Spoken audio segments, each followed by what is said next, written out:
Innovamos para hacer de nuestro mundo una mejor versión. Lo que hacemos, lo hacemos con pasión.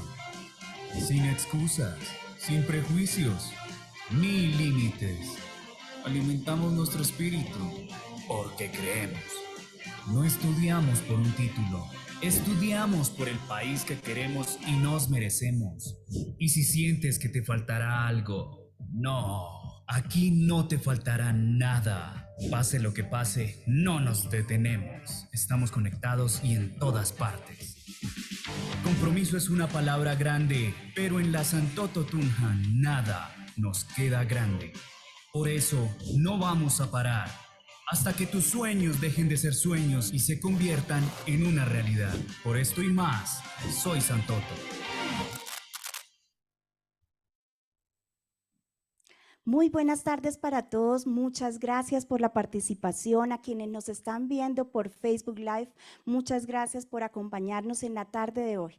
Hoy estamos en el lanzamiento de una obra magnífica de la Orden de Predicadores denominada La Provincia Dominicana en Colombia, de la supresión a la restauración, nuestro volumen 1, que es sobre el resurgimiento a partir de las cenizas, 1861-1940, y el volumen 2, En busca de nuevos horizontes de predicación, 1940-1965. Es una obra fantástica, es una historia que nos lleva a todos los inicios de nuestros dominicos aquí en Colombia.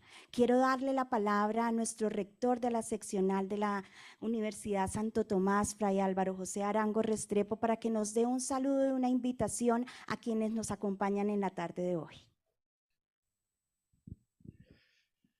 Muy buenas tardes para todos. Muchas gracias a quienes están aquí presentes en el auditorio menor de nuestro Centro de Convenciones Santo Domingo de Guzmán, a quienes están conectados en este momento, a los amigos de la Red de Historiadores de la Orden de Predicadores en América Latina, y desde luego un saludo especial para mi hermano Juan Francisco Correa Higuera, quien ha sido el gran líder de este proyecto tan importante para la provincia dominicana de Colombia.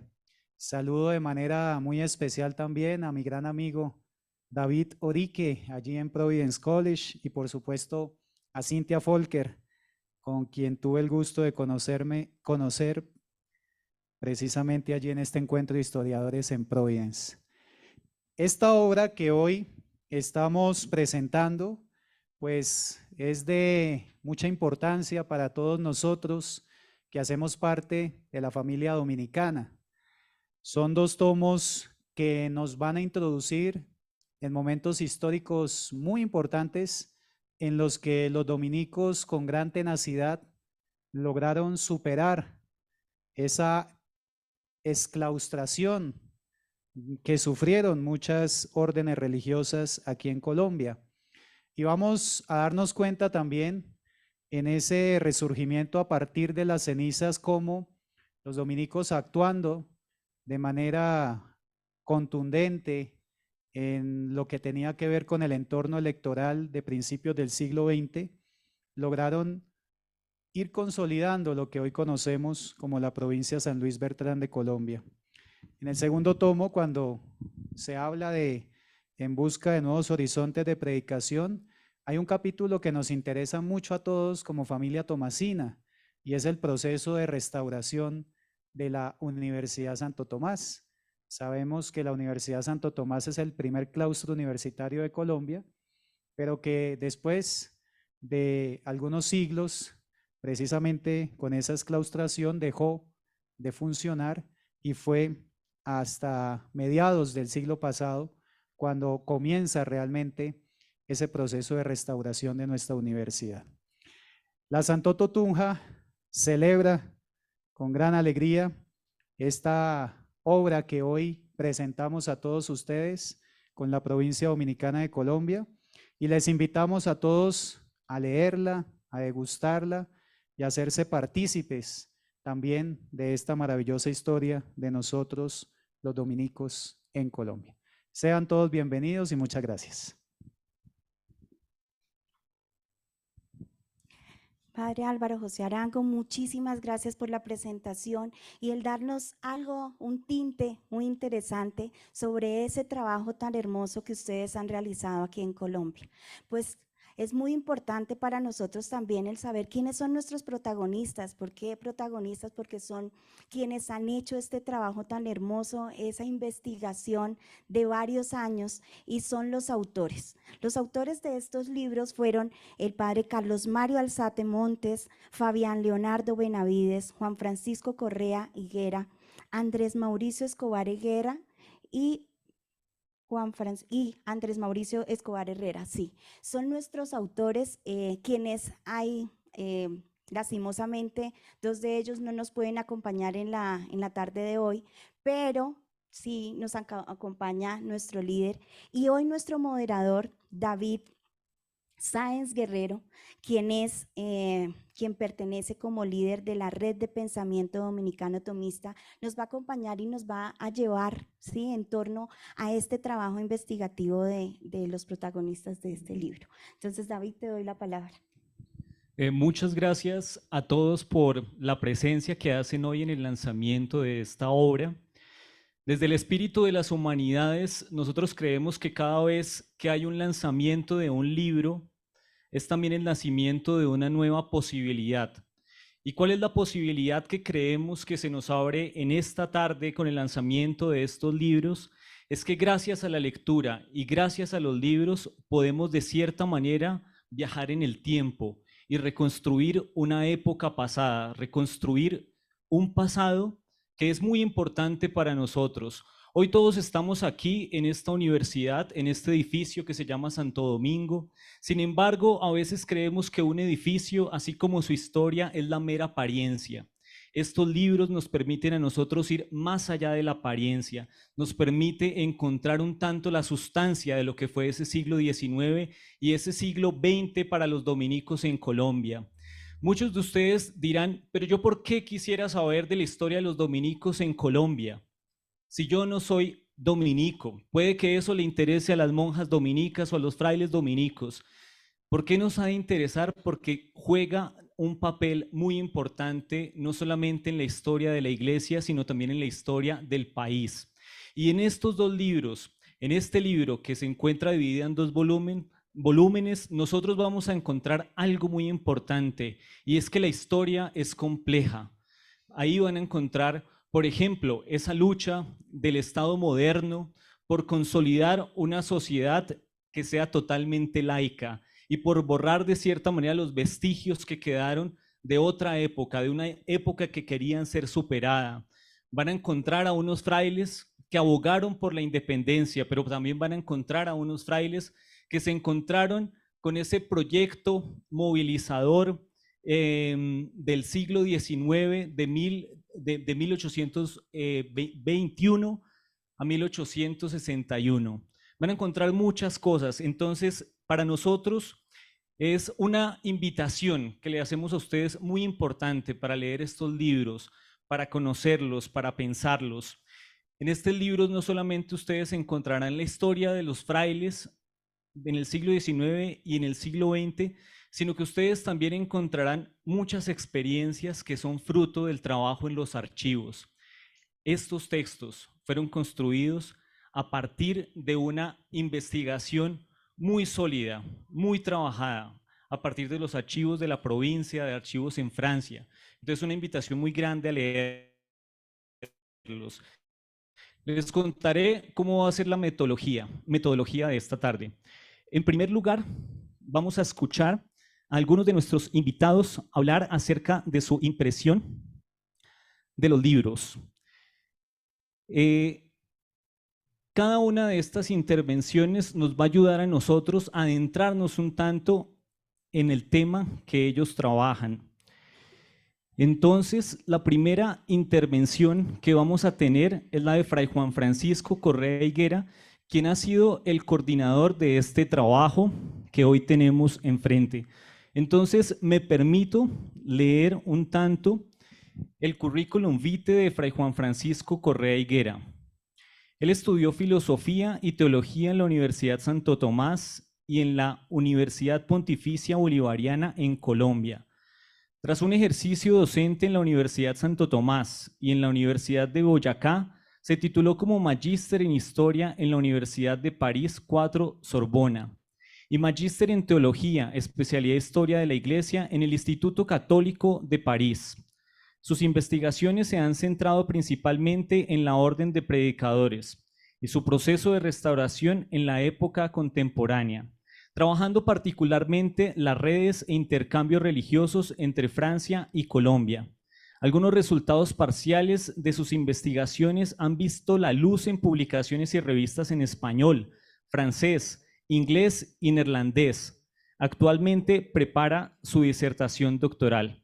Entonces, bienvenido, Fray Juan Francisco, quien nos va a hablar durante algunos minutos acerca de su trabajo y de la construcción del mismo. Muchas gracias, profesor David, muchas gracias a Jimena, gracias a Cintia Volker, que dirige el Instituto de Estudios Históricos de la Universidad Santo Tomás del Norte en Argentina, por cedernos este espacio.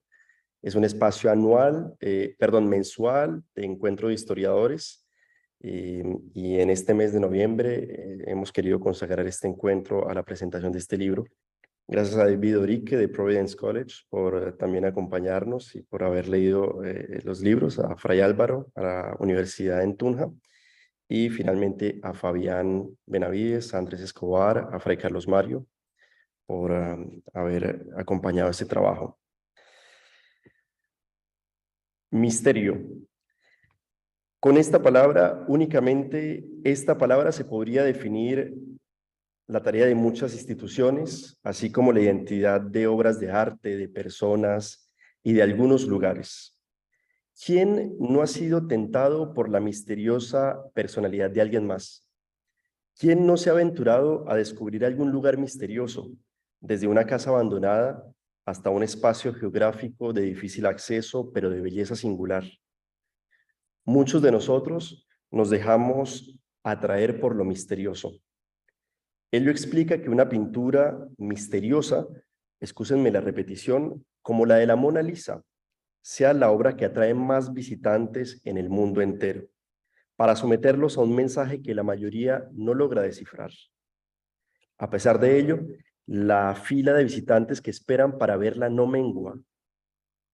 O baste citar el ejemplo de algunas de las series o películas que han tenido más espectadores.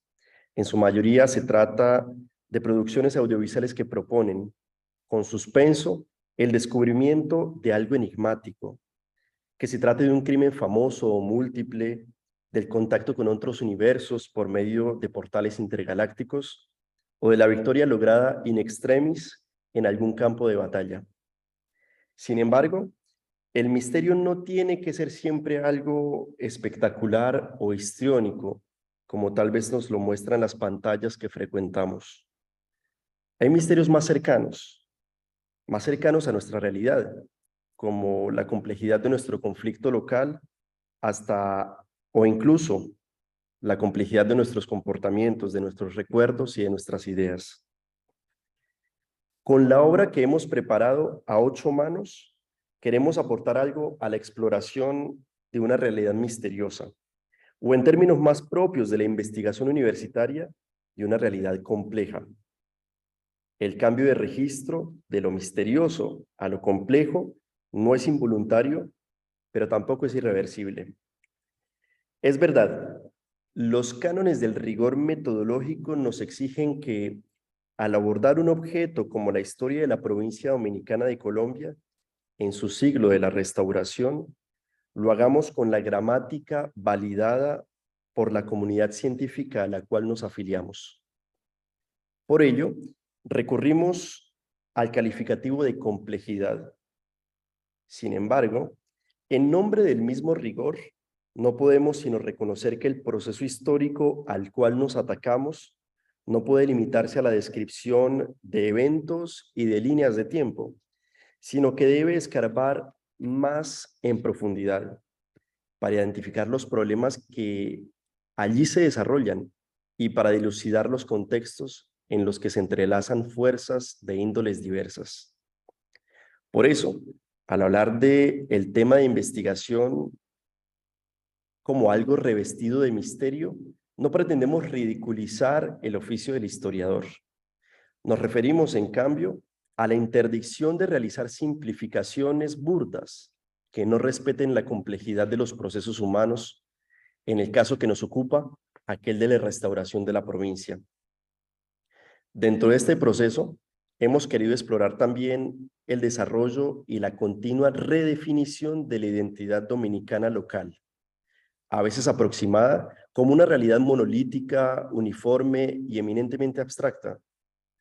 En este sentido, si las fuentes de archivo nos permiten medir la complejidad del tema, el recurso a otras ramas o expresiones de las ciencias humanas, como la sociología y la literatura, la demografía o la poesía, la crónica o incluso la caricatura, nos permiten percibir, aunque no aprehender totalmente, el fondo misterioso en el cual se entretejen innumerables variables que hacen avanzar la historia.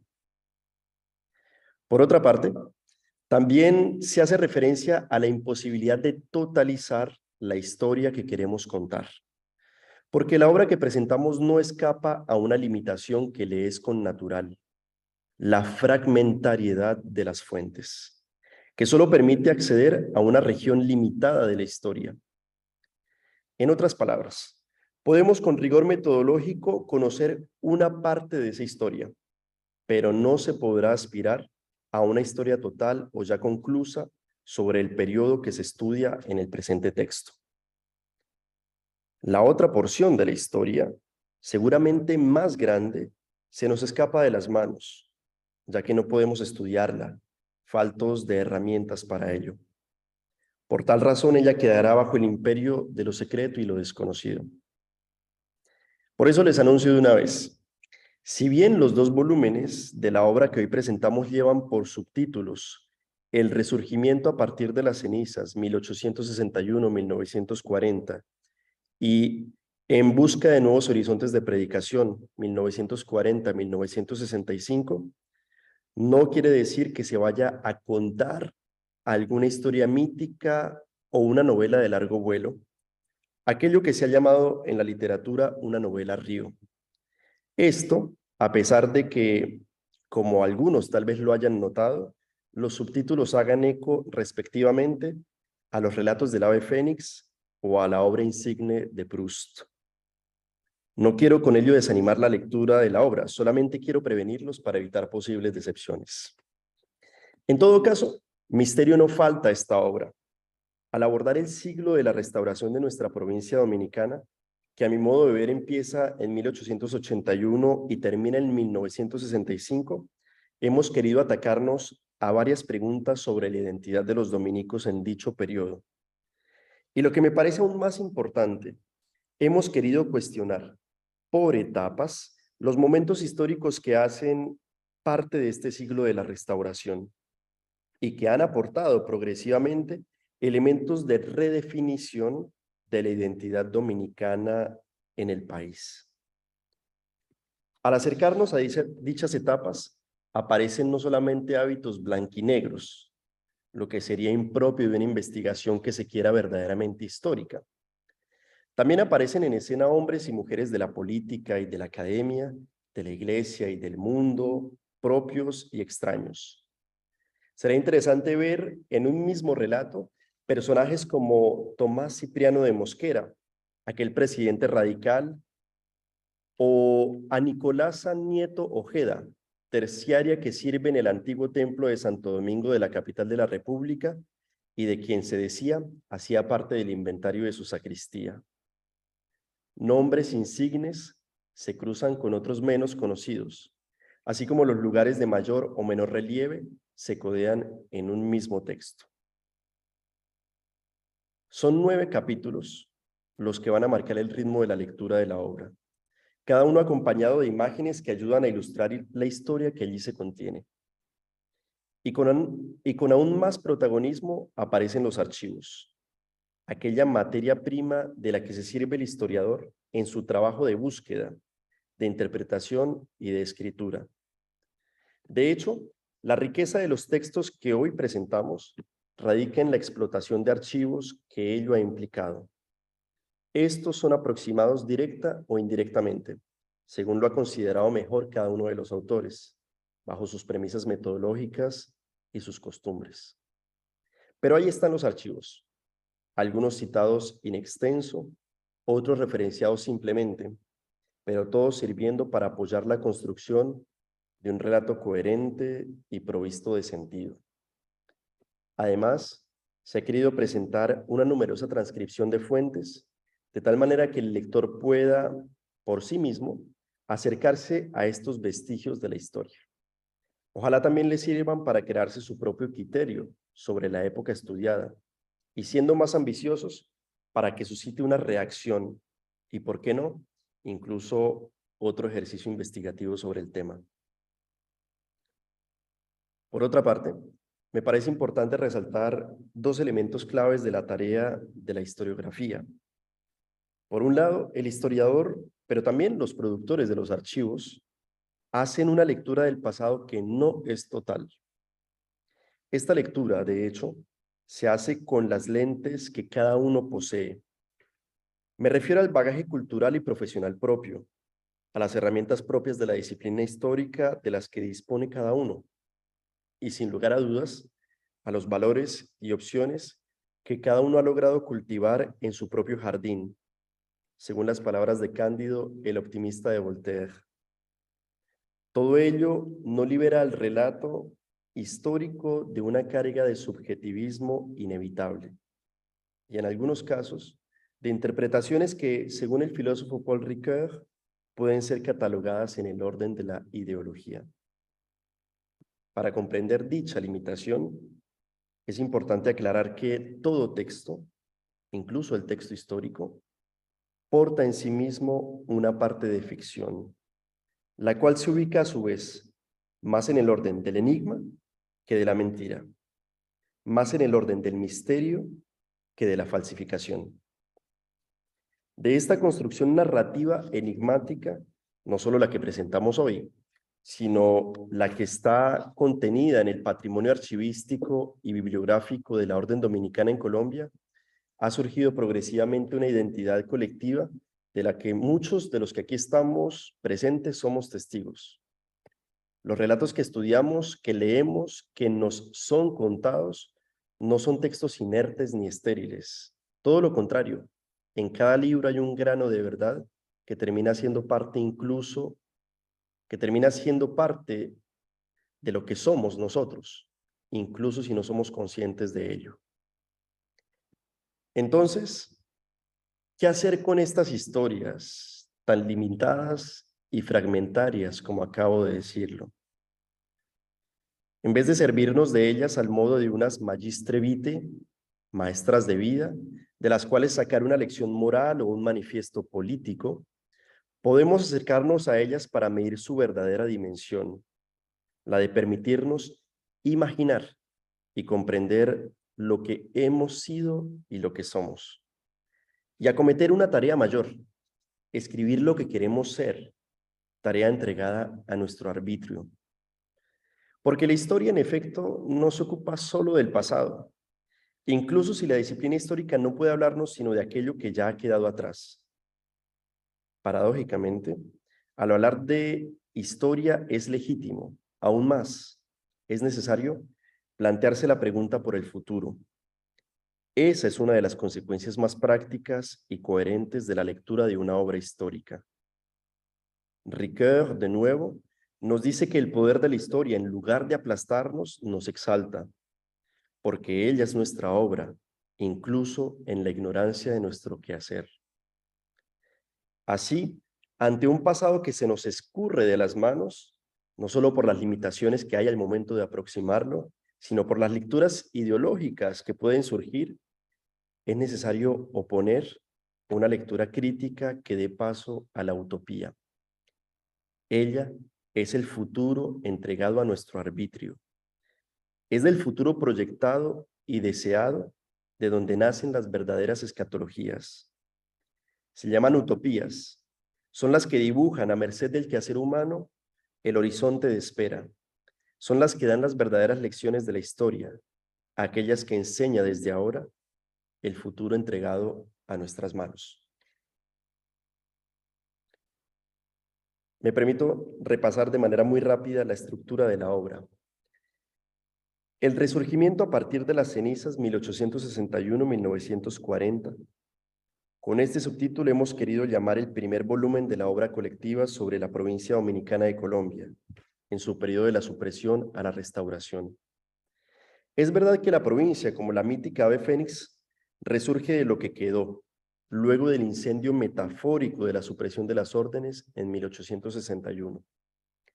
Y es precisamente 20 años más tarde, cuando de las brasas aún incandescentes resurge la familia de los predicadores en aquel pequeño sitio de Chiquinquirá. A través de 6 capítulos, con métodos y estilos distintos, pero con unidad temática y en orden cronológico, se abordan los primeros pasos que da esta ave reanimada. Se examinan allí múltiples causas que condujeron a la decadencia de la orden en el país y su supresión ordenada por el gobierno radical del mosquérico huracán, como han llamado algunos historiadores, a aquel segundo gobierno del caucano Tomás Cipriano de Mosquera.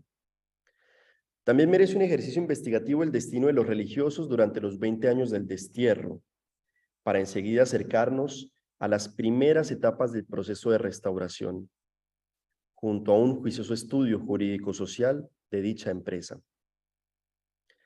2 textos cierran el primer volumen. Un texto breve, pero bien ilustrado, sobre la coronación de la Virgen de Chiquinquirá, aquella que los restauradores llaman la proveedora de la restauración, y en cuyo santuario se consolida materialmente la renaciente provincia. El último capítulo, que cierra las 310 páginas del volumen, estudia con detalle la relación de los dominicos con la política, de manera particular en aquella primera mitad del siglo XX, caracterizada por una tensa paz. En busca de nuevos horizontes de predicación, 1940-1965, es el subtítulo del segundo volumen que hoy presentamos. Sus 247 páginas son distribuidas en apenas 3 textos, 2 de ellos apuntando al mismo horizonte, aquel que hemos propuesto llamar el periodo francés. En este sentido, el primero aborda el periodo 1938-1949, de gran densidad y de importantes transformaciones, no solo por los trabajos realizados por los dominicos de Lyon allí presentes, lo que explica la denominación de este periodo, sino por la inmensa tarea realizada por Alberto Ariza Sánchez, provincial en 3 ocasiones. Luego, el texto consagrado a la Hermandad de Santo Tomás aborda no solo la inspiración francesa que se encuentra en sus orígenes, sino también la apuesta por la creación de nuevos apostolados en medio de los laicos, al modo de la Acción Católica, boyante en aquel entonces. Se cierra con un texto consagrado a la restauración de la Universidad Santo Tomás, tema que, aunque ya estudiado en otras publicaciones, valía la pena evocar, puesto que cierra de cierta manera el siglo de la restauración. Naturalmente, junto a estos textos se presenta la introducción y las conclusiones, así como una nota final firmada por este servidor. ¿Qué aperturas o qué horizontes de investigación quedan aún por trabajar luego de presentar esta obra en el día de hoy? En la presentación del segundo volumen se establece que conocer el pasado es una tarea que tiene limitaciones, ya que las fuentes mismas son de naturaleza fragmentaria. Por esto mismo podemos entender que la historia que se escribe es también ella no definitiva y sobre todo construida sobre hipótesis provisionales que deben motivar nuevos estudios históricos y nuevos esfuerzos de imaginación y de crítica. La obra en 2 volúmenes que presentamos no escapa a este principio de la investigación histórica. Lo fragmentario es, entonces, una regla de este trabajo. Por eso, me parece importante pensar en algunos fragmentos que vale aún la pena estudiar junto a los trabajos que ya han sido avanzados al respecto. Me refiero a la historia dominicana en clave femenina, de los monasterios o de las congregaciones fundadas en Colombia, o de aquellas mujeres que a título personal han sido a veces invisibilizadas, pero cuya intervención ha sido importante para el desarrollo de la corporación de las y los predicadores. También sería interesante seguir los pasos de los así llamados restauradores de la provincia, aquel grupo de 12 religiosos que restablecen la vida conventual en 1881. Un ejercicio de prosopografía es necesario en dichos campos.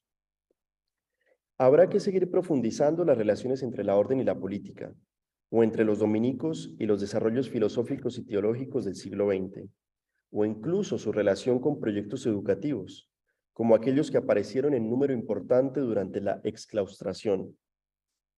Finalmente, el hecho de extender el periodo de la restauración hasta 1965 no hace parte de una periodización arbitraria.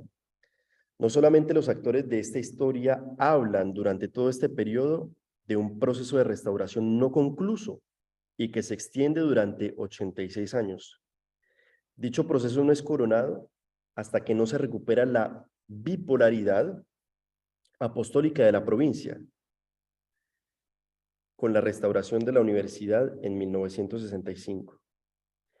Pero también la celebración del capítulo general en Bogotá en ese mismo año es de cierta manera el sello que rubrica la integración total de la provincia en los circuitos de gobierno y participación de la orden. Este tema, no solo el capítulo general, sino la maduración y coronación de la restauración, merecen estudios generosos.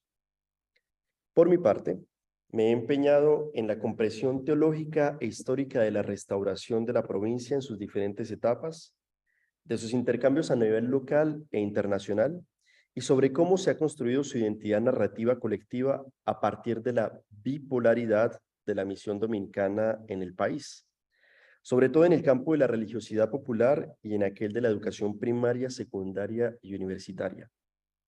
A esta problemática he dedicado mis investigaciones en vista de la elaboración de una tesis doctoral. En todo caso, los fondos de archivos públicos o privados tienen aún un repertorio inmenso por explorar que llama a nuevos y jóvenes investigadores con la exigencia de esfuerzos imaginativos, originales y audaces.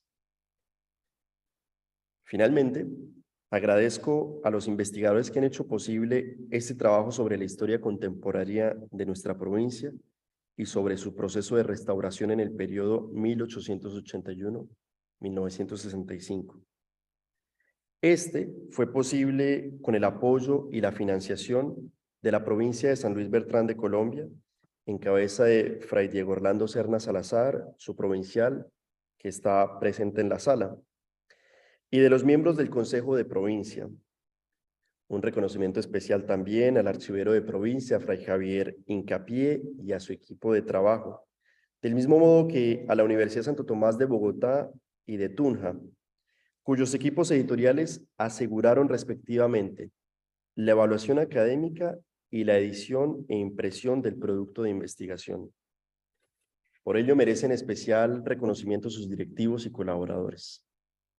Termino agradeciendo a Fray Álvaro José Arango Restrepo, rector de la seccional Tunja de la Universidad Santo Tomás, porque su voluntad para realizar esta publicación se materializó en el apoyo polifacético y eficaz de María Jimena Ariza, directora de ediciones, y del profesor David Sáenz, director de la Red de Pensamiento Dominicano Tomista, así como de los demás colaboradores de la seccional que nos han dado una mano para hacer posible este evento. Muchas gracias.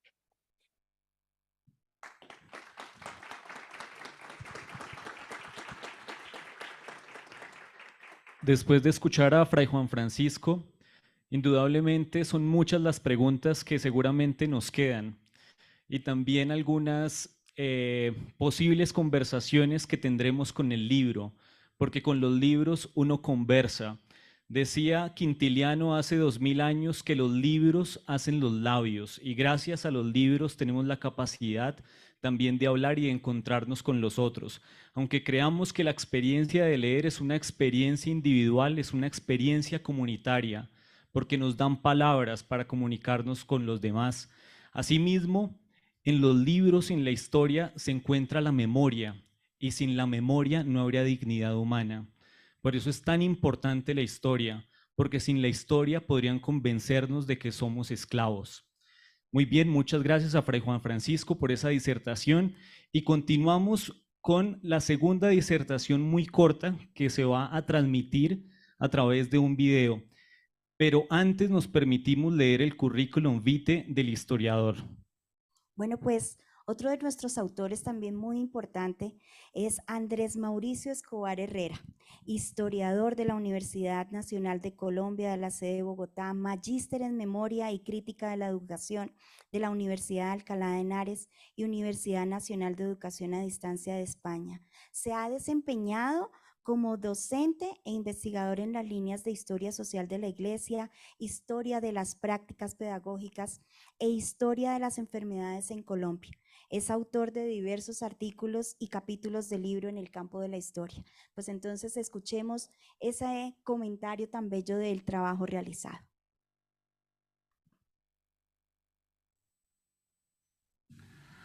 Reciban un saludo cordial. Mi nombre es Andrés Mauricio Escobar Herrera, soy historiador y magíster en educación.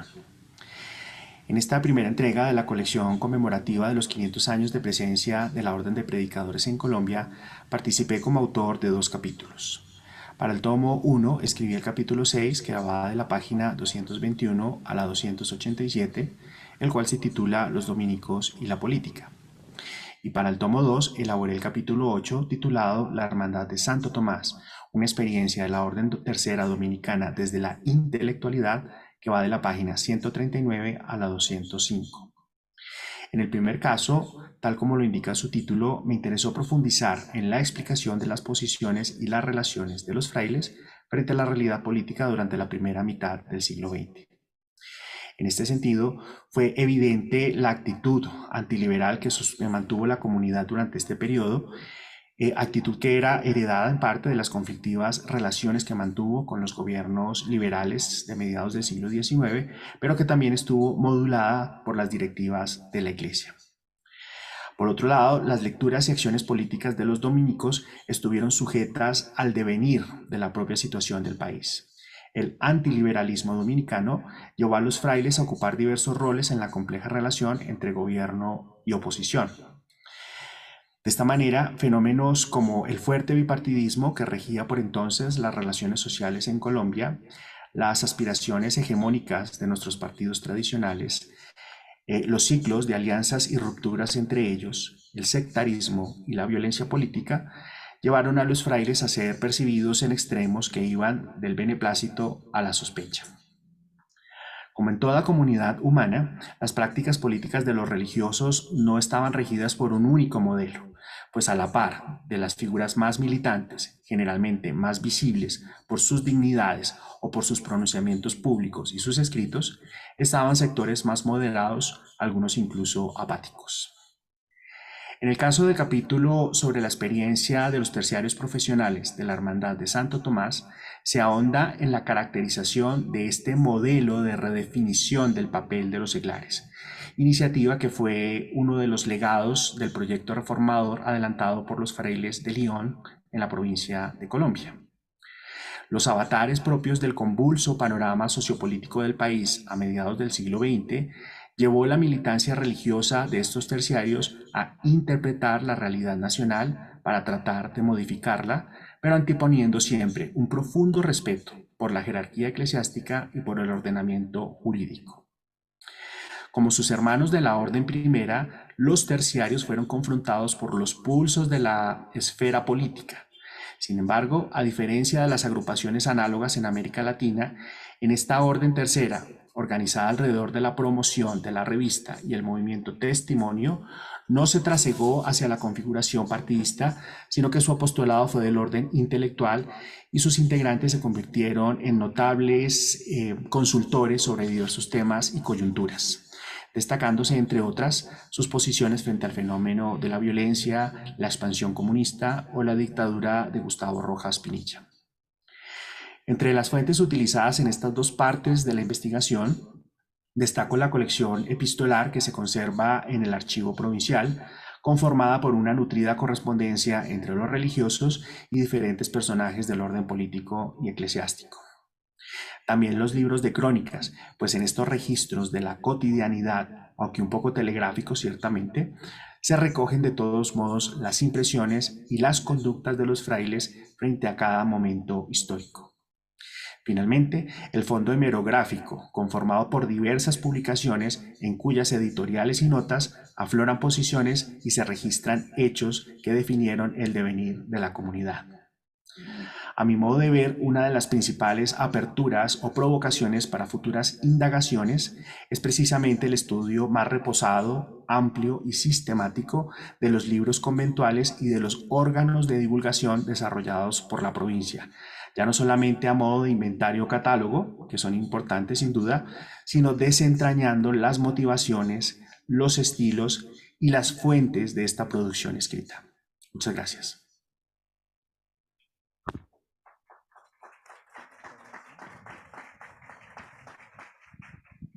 Al escuchar la intervención del historiador, queda uno pensando en algo, y es que definitivamente el silencio es político y el discurso también es político. Nos permitimos ahora presentar a Fabián Leonardo Benavides Silva, quien es uno de los historiadores que trabajó en la construcción de esta obra. Es historiador y maestro en antropología de la Universidad Nacional de Colombia. Ha sido profesor investigador en varias universidades. Ha sido coordinador del Instituto de Estudios Sociohistóricos Fray Alonso de Zamora, adscrito a la Universidad Santo Tomás. Es autor de diversos artículos y capítulos de libros sobre antropología médica e historia política, social y eclesiástica en Iberoamérica y particularmente en Colombia. Nos permitimos escucharlo a través del video.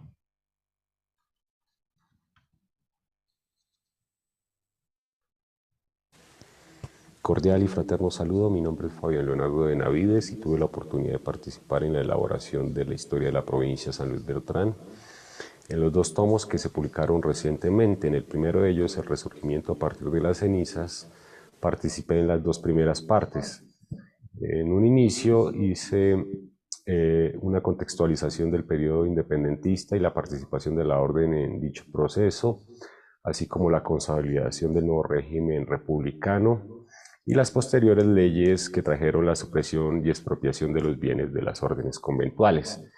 En el capítulo 2 abordo propiamente el caso de la provincia de San Antonino y la exclaustración de sus conventuales entre 1861 y 1870, así como la posterior reagrupación, reorganización a partir de 1870 hasta 1881.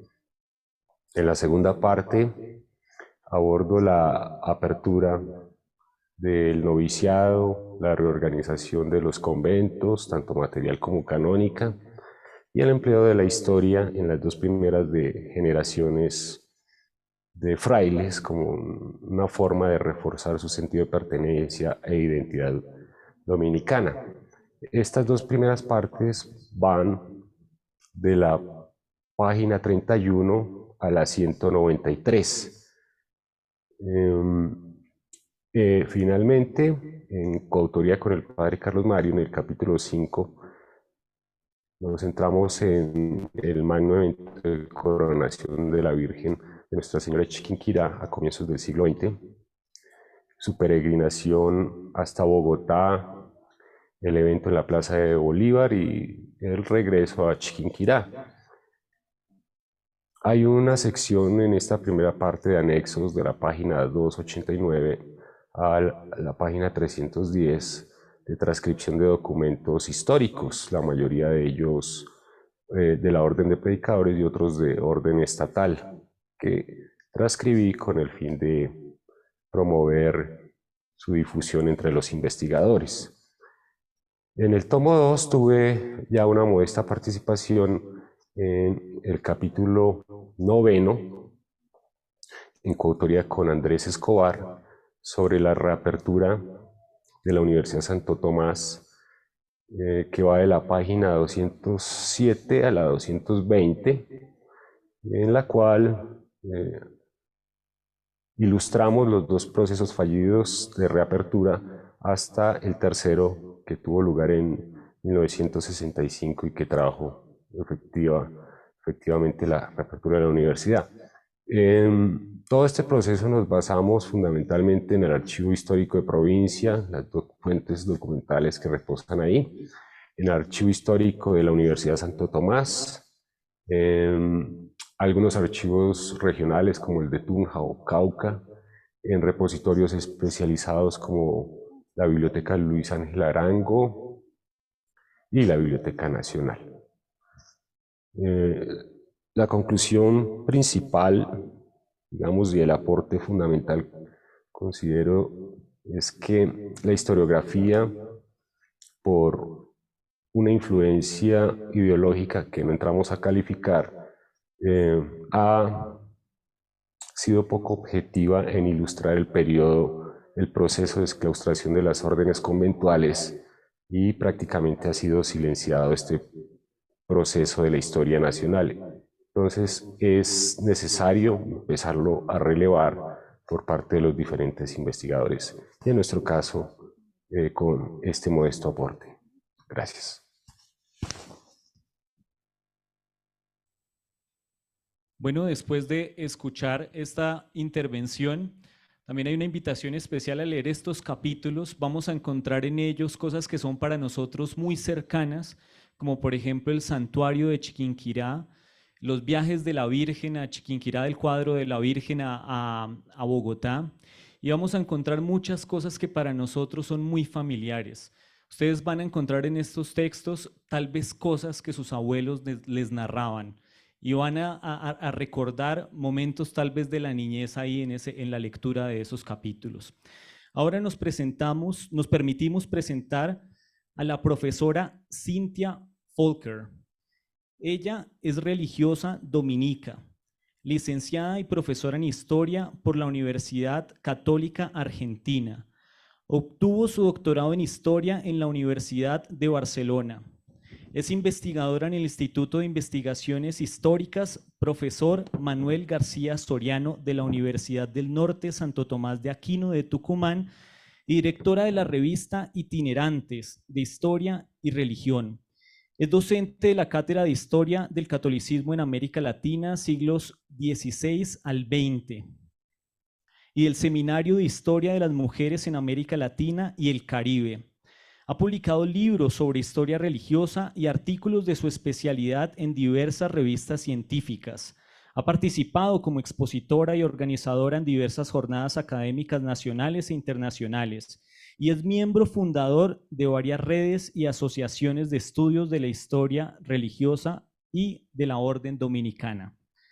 Muchas gracias, profesora Cynthia, y bienvenida a este espacio. Bueno, muchas gracias también por la invitación. Es una alegría poder participar en esta presentación del libro La provincia dominicana en Colombia, de la supresión a la restauración. Y bueno, y también una gran alegría porque al ver los autores me daba cuenta que los conocía. Entonces, leer textos de rostros conocidos también te da más cercanía a la escritura. A Fabián Benavides Silva y Andrés Escobar Herrera los pude conocer con motivo de la organización del segundo Congreso Internacional de Historia de la Orden Dominicana que realizamos en Bogotá en 2016. A Fray Carlos Mario Alzate Montes, también lo conocí allí, pero también pudimos encontrarnos en su visita a Argentina, en Tucumán, en el 2018. Y a Fray Juan Francisco Correa, bueno, nos conocemos virtualmente y en varios encuentros por Zoom, así que ya somos cercanos. Entonces, leer textos de personas cuyos rostros ya son familiares, bueno, uno lee estos libros con más cariño, ¿no? Con más benevolencia. Y al leer este texto, no he dejado de recordar a Fray Timothy Radcliffe, en una carta que él envió a toda la orden en 1996. Quizás muchos de ustedes son más jóvenes, entonces no la habrán leído esta carta. Está dedicada al estudio como manantial de la esperanza. Y en esa carta Timothy dice: nos atrevemos a narrar una historia de la orden liberada de todo triunfalismo y arrogancia, que reconoce los momentos de división y de pecado, Ciertamente que la buena nueva, el fundamento de nuestra esperanza, es que Dios ha aceptado como suyo precisamente a este pueblo falible y batallador. Cuando aprendemos la historia dominicana se nos cuentan las glorias del pasado. ¿Nos atrevemos a contar los fracasos, los conflictos? Al leer esta historia de la provincia dominicana de Colombia, recordé este texto de Timothy, porque se trata de un libro honesto, un libro valiente, cuyos autores no evitaron narrar los conflictos, las ambigüedades y también los fracasos. Como bien expresa el actual provincial Fray Diego Orlando Serna Salazar en la presentación del tomo 1, el trabajo de investigación que realizó cada autor pone de manifiesto la vivencia de una vocación dominicana entregada al estudio y la investigación. Fray Diego agrega en la presentación del tomo 2, citando al Papa Francisco, que la Iglesia no tiene miedo de la historia. Es justamente esta la impresión que me queda luego de la lectura de cada uno de los capítulos de estos dos tomos. Los autores no le tuvieron miedo a la historia y realizaron una búsqueda honesta de la verdad. Al trabajo exhaustivo de búsqueda de fuentes de archivo, de fuentes orales y de la bibliografía específica consultada, se suma el deseo de comprender el derrotero de los miembros de la orden, tanto frailes como laicos y laicas, en los 100 años que abarca la investigación, desde mediados del siglo XIX a mediados del siglo XX.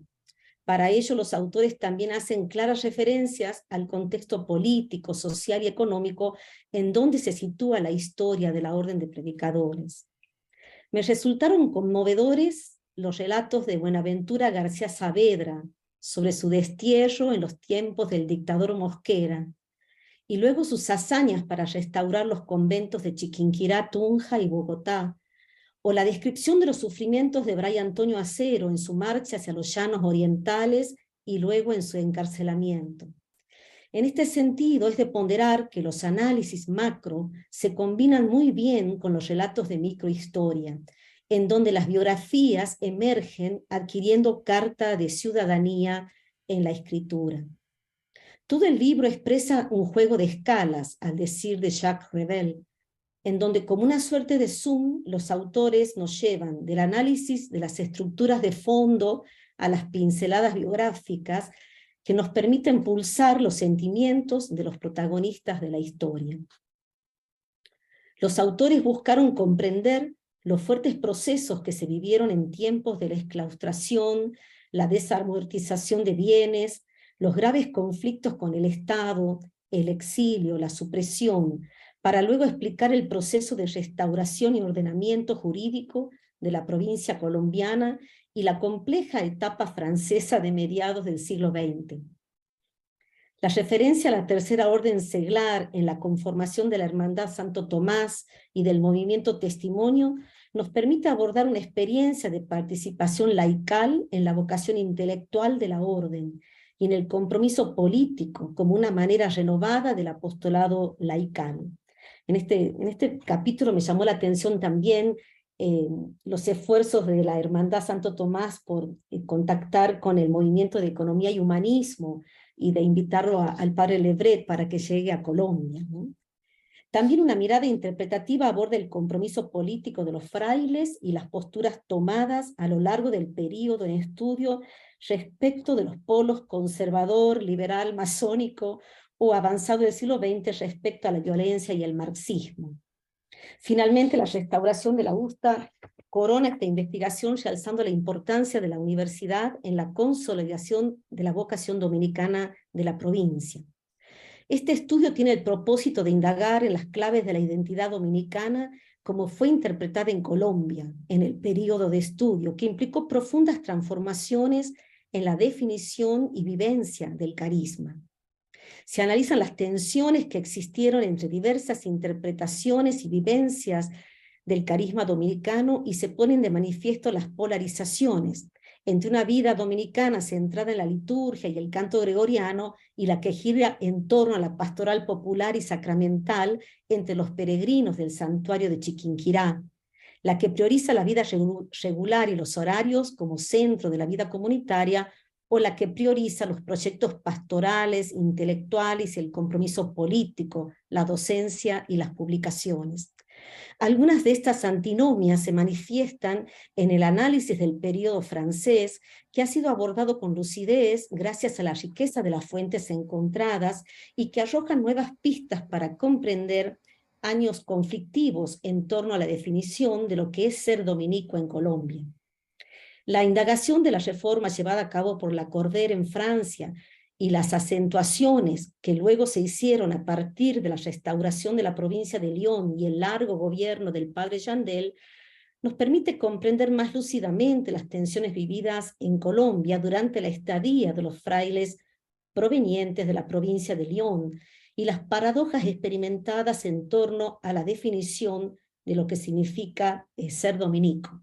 Bueno, particularmente en este capítulo encontré como muchos puntos de contacto con lo que vengo estudiando también, porque el fundador de mi congregación es un francés, pero huido de Lyon en el siglo XIX. También la provincia de Lyon tuvo sus disidencias y tuvo sus críticas a esta reforma tan rigorista establecida en el último cuarto del siglo XIX. Valora la prioridad que la provincia San Luis Beltrán de Colombia hace de la investigación histórica, de la propia historia. Eso no es muy raro ver en Latinoamérica esta fuerza, este apoyo puesto, y que haya un libro elaborado como el de ustedes, con tanta rigurosidad, desde una mirada desde las ciencias sociales, con la metodología de investigación histórica. Abundan más otro tipo de producción historiográfica en América Latina. Esta publicación constituye una excelente preparación al capítulo, que se inicia mañana, según me comentaba Juan, porque en nuestra tradición cada capítulo es un tiempo precioso para evaluar el camino recorrido y soñar juntos un futuro. Sabemos que si aprendemos a leer e interpretar el camino recorrido, no repetiremos los errores del pasado y aprenderemos de quienes nos han precedido. Como dice Michel de Certeau, el presente siempre es hereje respecto del pasado, porque para que la tradición no muera hay que renovarla, hay que reinventarla, recrearla. Pero la única manera de hacerlo es con caridad, con amor, valorando a quienes nos han precedido en el camino dominicano, porque como dice San Pablo en la carta a los Corintios, ¿qué tienes que no hayas recibido? Que la lectura de este libro les ayude a comprender a quienes nos precedieron sin hacer juicios morales, viviendo la humildad de quien está agradecido por lo recibido y no se siente mejor que sus antepasados. Muchas gracias.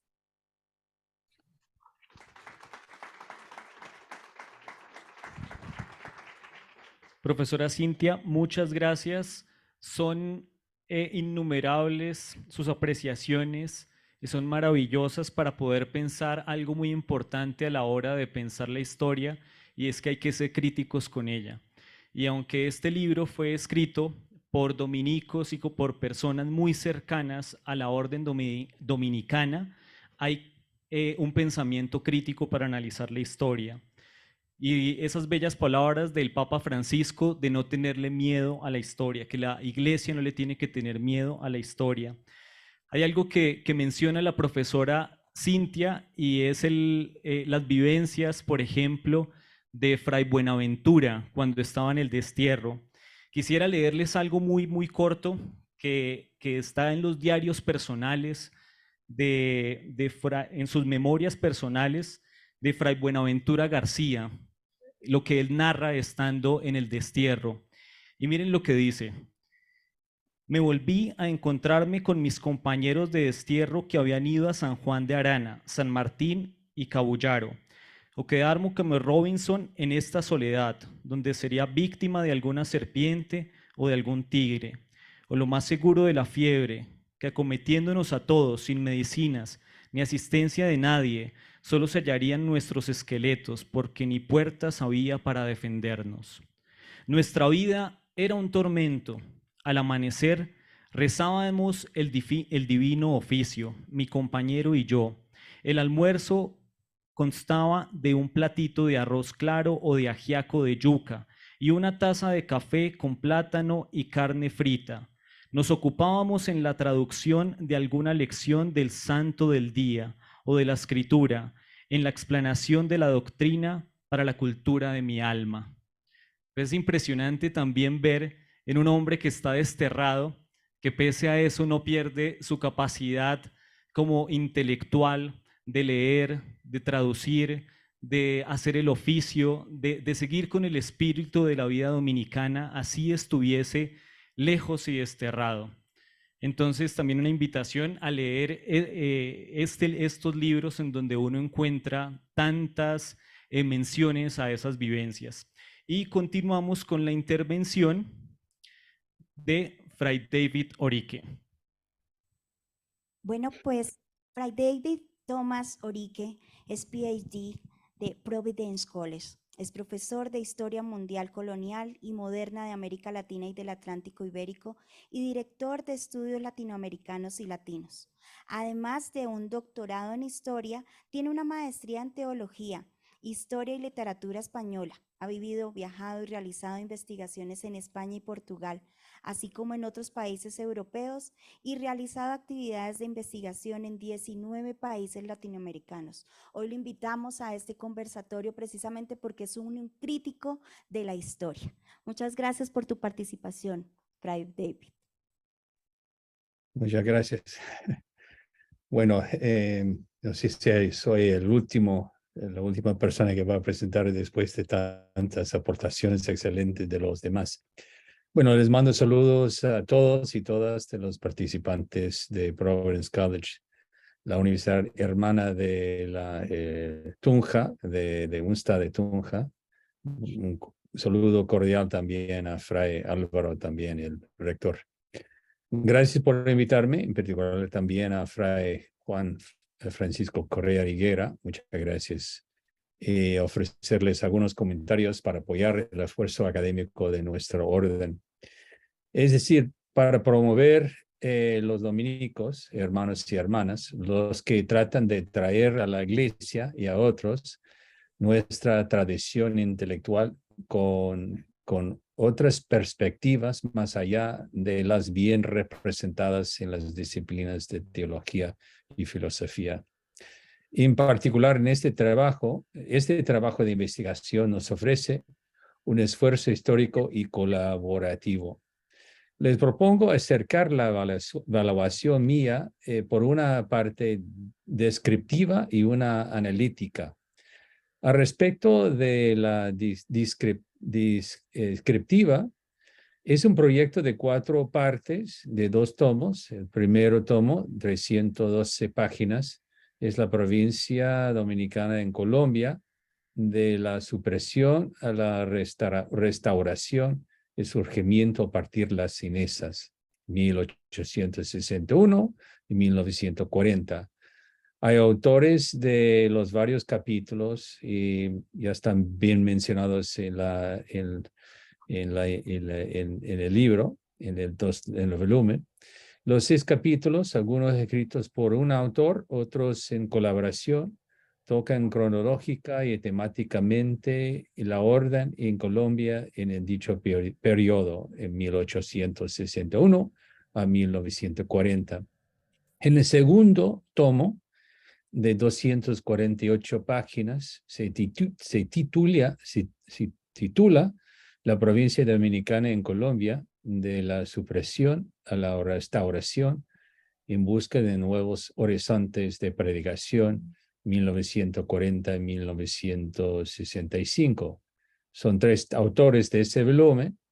En los 3 capítulos continúan el discurso comenzado en los 3 capítulos del primer volumen. El propósito del proyecto se describe en la introducción. Esta obra es el resultado de un ejercicio investigativo cuya finalidad fue la de indagar sobre los factores materiales, espirituales y sociales que han determinado la labor de la orden de predicadores en la época contemporánea. Es desde página 19. Ahora les ofrezco un poco de análisis, parte analítica. En cuanto a los puntos fuertes del propósito de este proyecto, de 2 volúmenes de 4 partes, primero, promueve la historia y la herencia de la orden. El primer tomo cubre bien la provincia dominicana en Colombia, de la supresión a la restauración.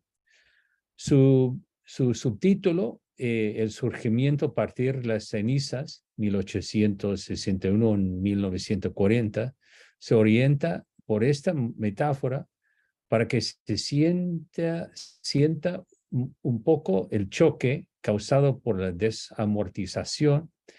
Este es importante y tiene mucho valor. El segundo tomo, La provincia dominicana en Colombia, de la supresión a la restauración, en busca de nuevos horizontes de predicación, 1940 y 1965, ofrece a los lectores una lectura de la nueva consolidación usando el marco teórico mientras utilizando las fuentes disponibles. En cuanto al propósito del proyecto que se ha descrito, es decir, de indagar sobre los factores materiales, espirituales y sociales que han determinado la labor de la orden de predicadores en la época contemporánea, desde página 19. Por mi parte, lo ha cumplido bien por el marco teórico claro y conciso en que lo había propuesto metodológicamente.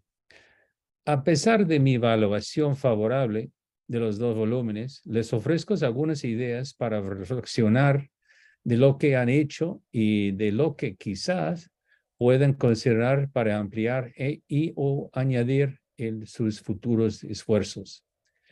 En cuanto a los ámbitos de posible ampliación o mejoramiento, y considerando el tiempo concedido, les propongo 2 comentarios modestos con la humildad de una persona que no tiene un profundo conocimiento de Colombia y de la provincia de la orden allá.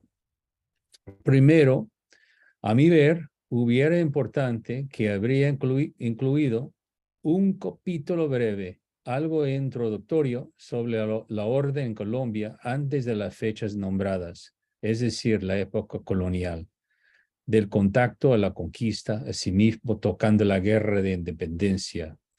Aunque tienen ustedes un periodo claro que quería trabajar, en mi opinión, hay que orientar a los lectores a las figuras y los factores previos a la exclaustración, especialmente en la época colonial.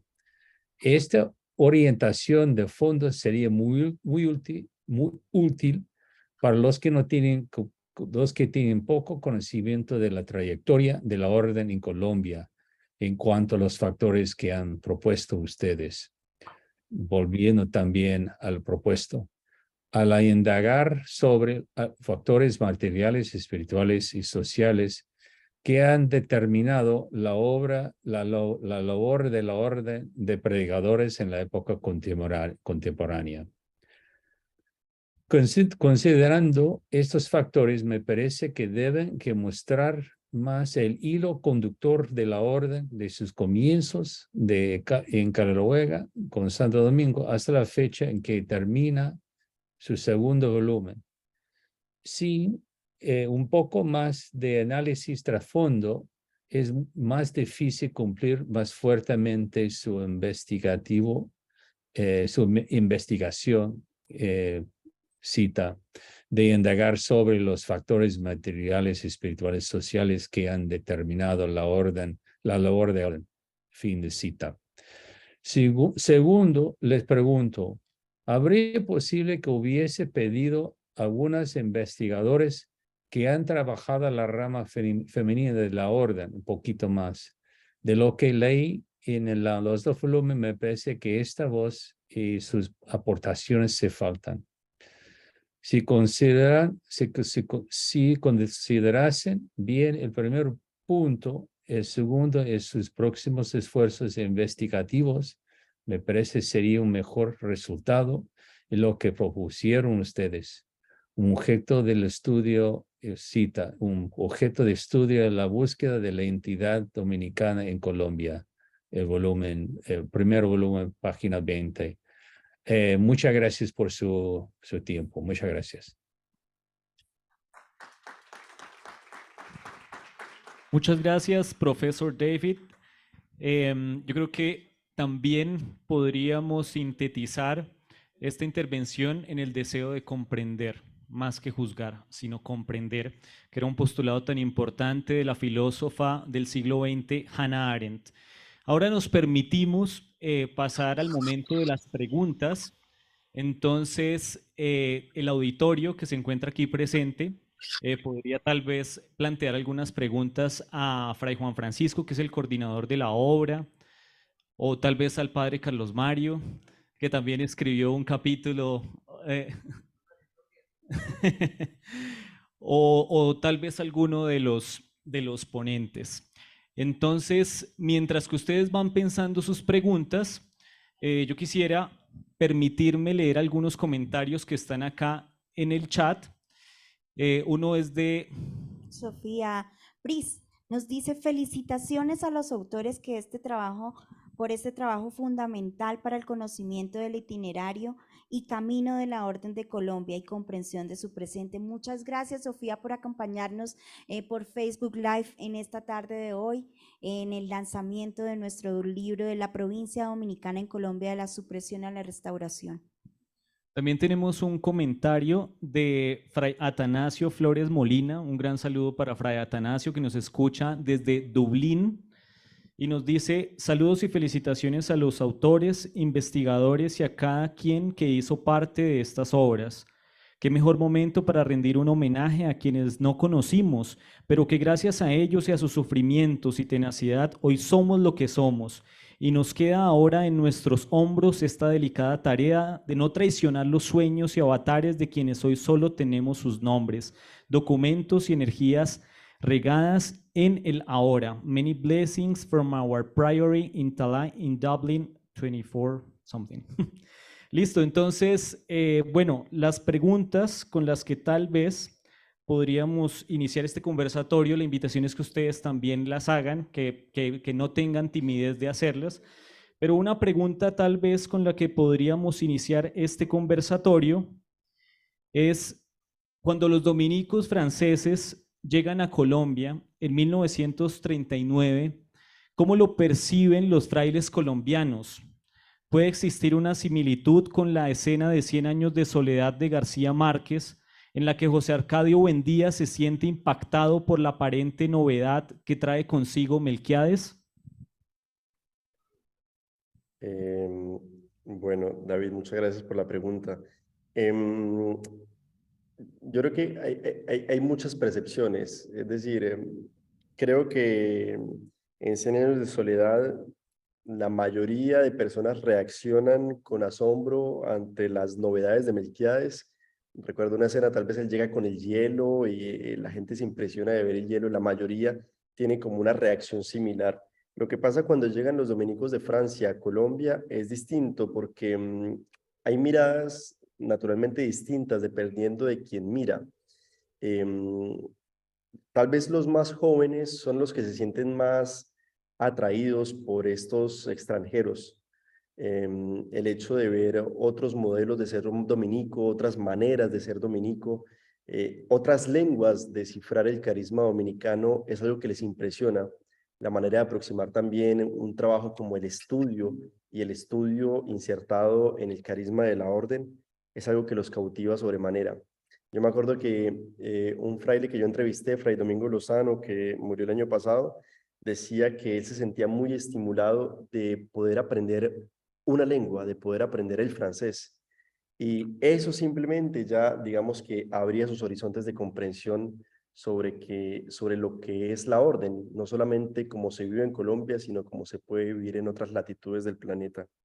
Pero también hubo otros religiosos que tal vez vieron la llegada de los franceses de pronto como un desafío, de pronto como una competencia, de pronto como algunos religiosos que tal vez les querían de cierta manera quitar de pronto un poco el trabajo.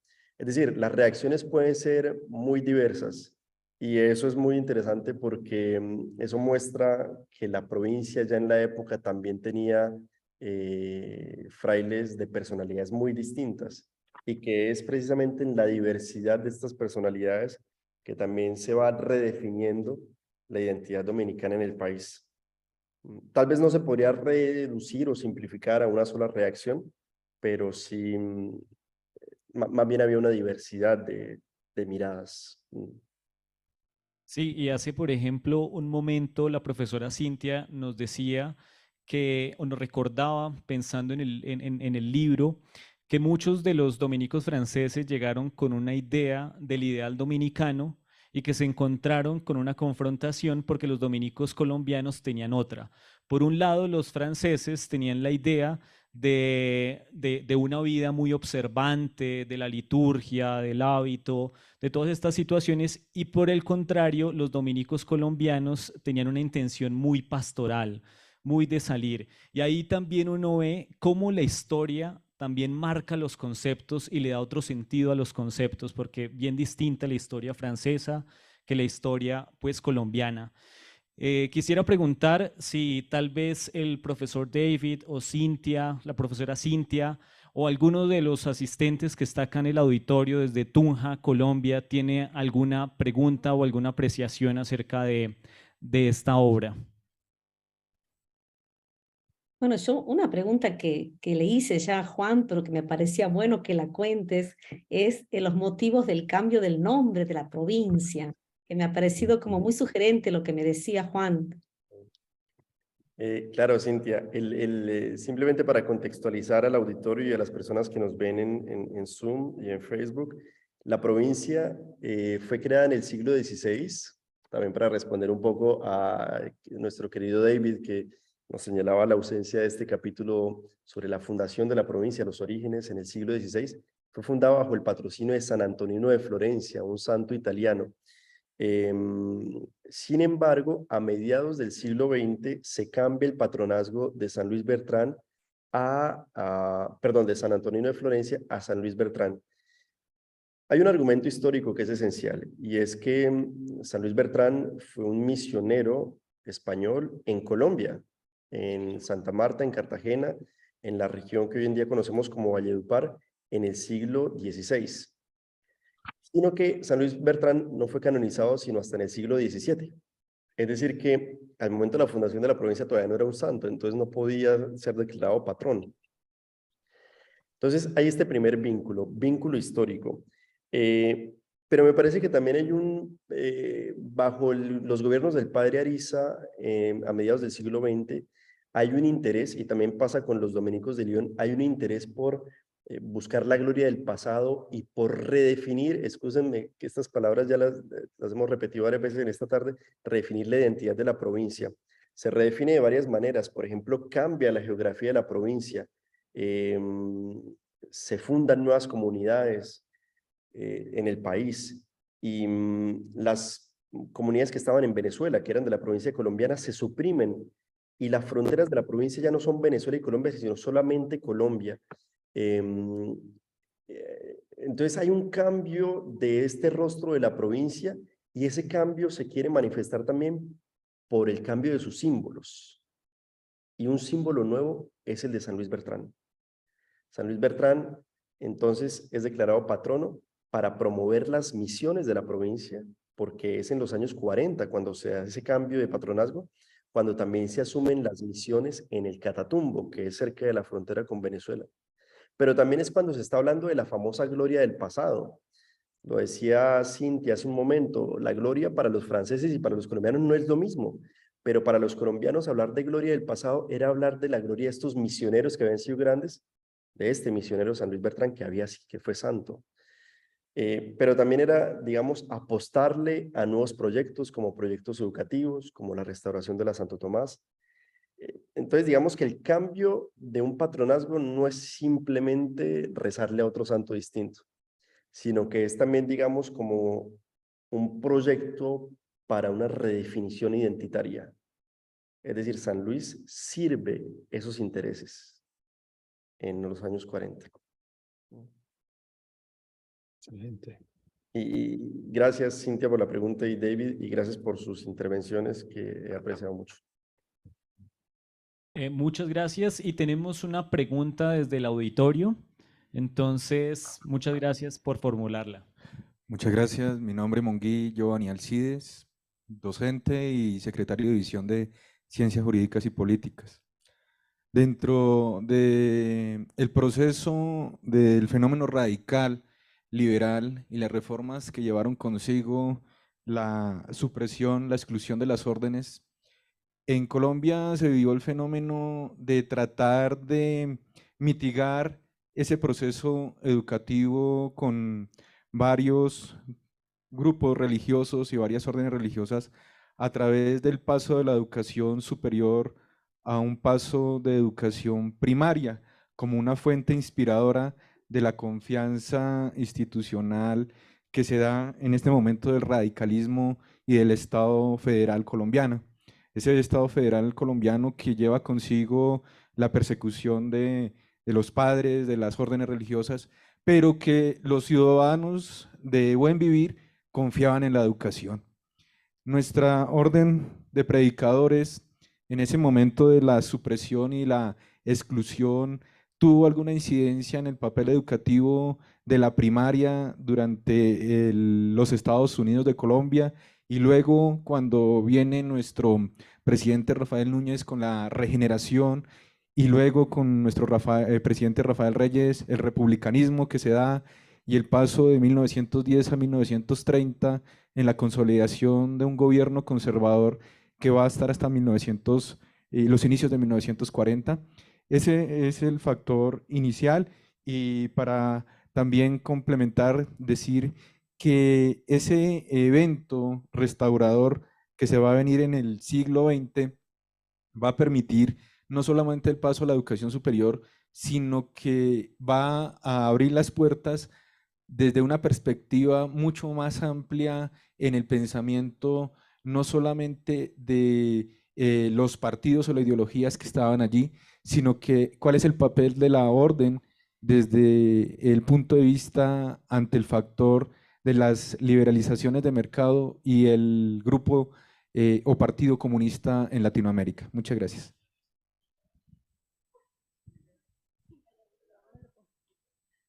Muchas gracias, Giovanni. Padre Juan. Gracias, Giovanni, por la pregunta. Empiezo con la primera de manera muy sintética.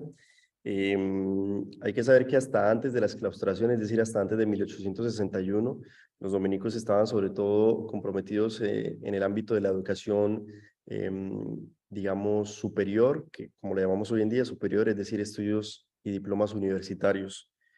Sin embargo, como lo señala Giovanni, con la creación de los Estados Unidos de Colombia, la Carta de Río Negro en 1863, los dominicos y las órdenes religiosas son suprimidas ya desde el 61, pero ahí empiezan a surgir alrededor de una decena de proyectos educativos a nivel primario y secundario.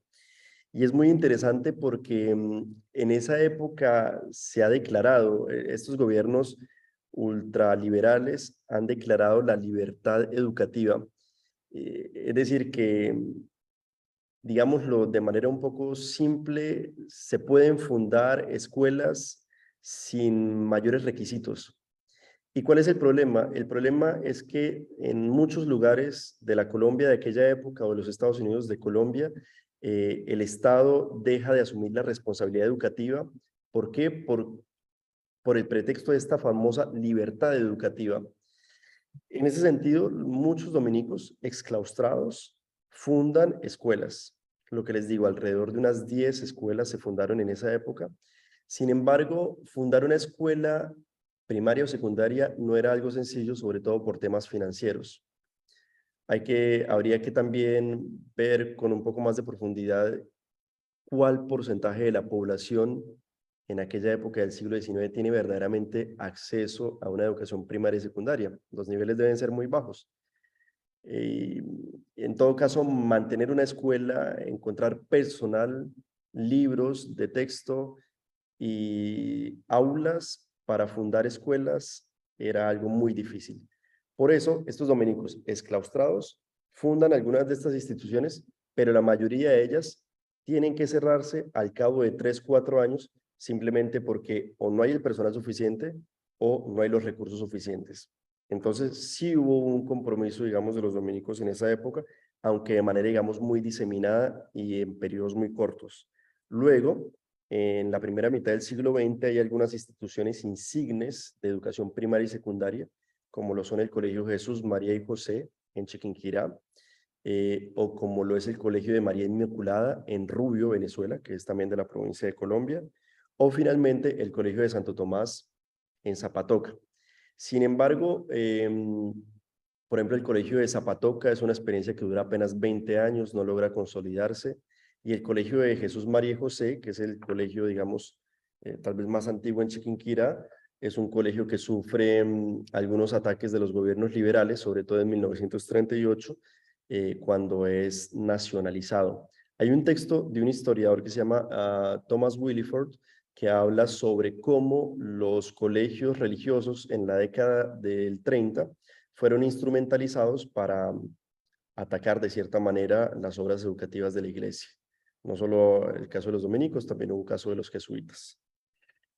Y bueno, el Colegio de Rubio fue un colegio muy, muy próspero, pero en los años 50, exactamente en 1952, las obras de los dominicos en Venezuela, que sería Rubio, San Cristóbal y las misiones en el Alto Apure, son cedidas por la provincia de Colombia a la provincia dominicana de Filipinas, del Rosario. Entonces ahí se abandona, digamos, esta presencia. Finalmente, la segunda pregunta, que es un poco más compleja, entendí yo más o menos, creo que la pregunta de Giovanni era cuál fue la reacción de los dominicos de cara a, a los partidos de izquierda, sobre todo a la emergencia del comunismo y de las internacionales socialistas. Creo yo que una respuesta, digamos, institucional en comunión con la respuesta de la iglesia en general, las jerarquías de la iglesia, de rechazar, digamos, los movimientos marxistas y los movimientos de pronto de izquierdas que podrían generar desórdenes, sobre todo a partir de la lucha de clases. Fue una respuesta no solamente de los dominicos, sino de la iglesia en general. Pero creo que hubo una apuesta interesante de jesuitas y dominicos de crear sindicatos, porque así como el Partido Comunista creaba sus sindicatos, la respuesta de la iglesia fue decir, pues nosotros también creamos nuestros sindicatos, que eran unos sindicatos, pues digamos, más regidos por la doctrina de la iglesia. Entonces los jesuitas están a la base de un sindicato a inicios de los años 30 y los dominicos también, con el padre Eliezer Arenas, crean un sindicato de empleadas de servicio doméstico. No hay que creer que es un sindicato, digamos, al estilo de las izquierdas, como tal vez tenemos a veces las ideas de estos sindicatos, sino es más bien como una agrupación de personas de un mismo medio para colaborarse, para ayudarse, para mediar en problemas, dificultades con sus patronos, pero no para de pronto reivindicar derechos. No. Creería yo que podría responder de esa manera a las preguntas de Giovanni, a quien agradezco por su pregunta. Tenemos dos preguntas más del auditorio acá en Tunja, entonces yo creo que las podemos formular una tras la otra y enseguida pues esperamos la respuesta. Muchas gracias. Habla William López, soy directivo de la Universidad de Santo Tomás Seccional Tunja e ingeniero. ¿Y por qué hago esa aclaración? Mi pregunta va más de parte de esas personas que no entienden mucho el contexto de este tema exclaustración, por lo que entiendo, inicialmente existió una exclaustración de la comunidad, posterior una supresión, ahí vino una desamortización e imagino que finalmente una enajenación de los recursos, de los bienes de la comunidad dominica, ¿sí? Es lo que he entendido como intentando armar un poco, colocando atención a sus presentaciones. Por eso mismo hago esa expresión, soy una persona que no entiende mucho el contexto del tema. Y mi pregunta es, bueno, posterior a esta situación, ¿qué ocurrió primero con los miembros de la comunidad dominica entre esa supresión y esa restauración? ¿En qué actividades económicas se refugiaron la comunidad? ¿Y qué ocurrió con todos los bienes y las monasterios, casas, fincas? ¿Qué ocurrió con todas estas actividades, bueno, con todos estos bienes durante este periodo? Estaba leyendo un poco y, por ejemplo, en otras regiones como España, por esas épocas que también ocurrieron exclaustraciones, por ejemplo, se usaron los monasterios para fábricas de textiles o se usaron los ladrillos para fabricar mataderos y panaderías, ¿sí? Mi pregunta va en eso, ¿qué ocurrió con la comunidad? ¿Qué ocurrió con los bienes en estos periodos? Muchas gracias. Muchas gracias, ingeniero William. Y también tenemos la segunda pregunta y última de nuestro querido Santiago. Pues no, es más que todo una acotación, ¿no? Sobre el grupo testimonio que fue maravilloso de laicos dominicanos. Tuve la oportunidad de conocer y compartir mucho con el psiquiatra Hernán Vergara Delgado, un hombre valiosísimo que murió en 1999, murió casi 90 años. Era un hombre dominicano de espíritu y escribió un libro maravilloso donde habla de eso, ¿no? El libro La soberanía de la fe. Y fundó un grupo laical que funciona todavía en la clínica psiquiátrica Santo Tomás, muy cercana allí a la sede de la universidad en Chapinero, en Bogotá, que se llama Santo Tomás, precisamente. Él era un tomista muy versado en teología, y ese grupo aportó muchísimo a toda una reflexión. Él hablaba mucho del padre Blanchet, que estuvo aquí, ¿no? en Colombia, entre ese grupo francés, y más tarde, pues, del padre Lebret, ¿no? que aportó muchísimo al Concilio Vaticano II, a la Gaudium et Spes, todo el pensamiento social y económico, pues, de la Iglesia, ¿no? Pues, quiero leer a fondo eso, pues, ahí en el libro, maravilloso, pero, pues, destacar un poco y rendirle un homenaje a un laico que era muy estructurado. Él era médico de la Universidad Nacional, con unas hondas raíces y una cultura vastísima. Quería hacer esa acotación. Muchas gracias.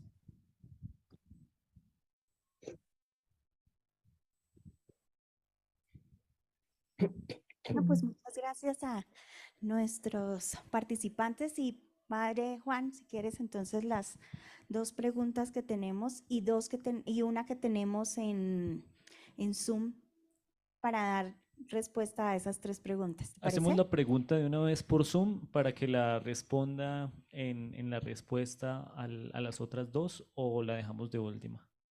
Dejémosla de última, esta la respondo, digamos, intento ser rápido para que vayamos terminando, para no abusar de la paciencia de todos ustedes.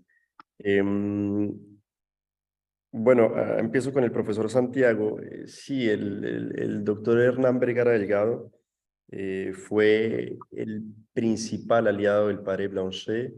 Y fue interesante porque en aquella época con Hernán Vergara, yo lo trabajo un poco en el capítulo que pude escribir, y también los trabajo un poco en la tesis que estoy preparando. También preparé una pequeña semblanza biográfica de Hernán, no Hernán Vergara, sino de Blanchet, en la que pues entra mucho Vergara. Era algo interesante porque en la época, de pronto para nosotros hoy en día, decir, no sé, de pronto ustedes conocen los cursillos de cristiandad o los retiros de Maús, o hay muchos movimientos de laicos y retiros y actividades para los laicos. En la época el trabajo con los laicos no se hacía simplemente.